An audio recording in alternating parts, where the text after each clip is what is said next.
اعوذ باللہ من الشیطان الرجیم بسم اللہ الرحمن الرحیم خیر الناس من ينفع الناس او کما قال رسول اللہ صلی اللہ علیہ وآلہ وسلم سبحانک لا علم لنا الا ما علمتنا انک انت العلیم الحکیم صدق اللہ مولانا العظیم۔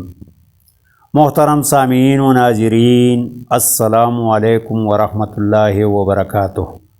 امید ہے ایمان و صحت کی بہترین حالت میں ہوں گے۔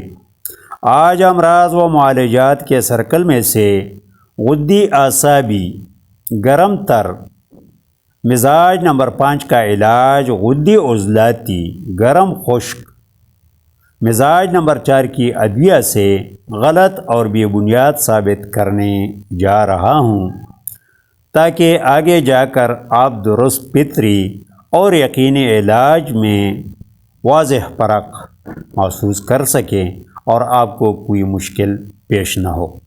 محترم ویورز، غدی اعصابی مزاج کے حامل مریضوں کے جسم کے اندر گرمی یا روشنی بتدریج بڑھتی جبکہ تری بتدریج گھٹتی جا رہی ہوتی ہے، جس سے بتدریج 6 مدارج مرض لذت، حبس، قبض، سوزش، ورم، ذوب پیدا ہوتے رہتے ہیں، جن کا علاج بھی 6 مدارج ادویہ یعنی محرک، شدید، ملین، مسہل، اکسیر، مقوی سے ممکن نہیں بلکہ یقینی ہے، کیونکہ اخلاط یا کیفیات ہی کی وجہ سے زندگی رواں دواں ہے۔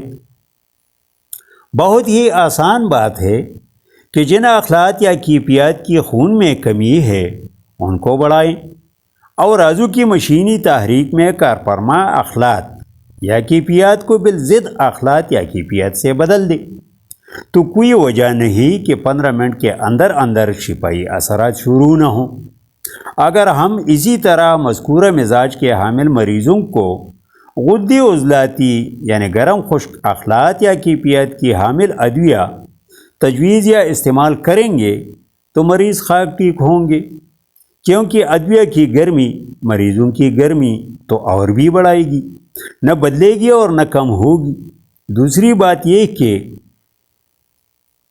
ان ادویہ کی خشکی مریضوں کے خون میں کم ہونے والی خلط تری کو کیسے بڑھائے گی؟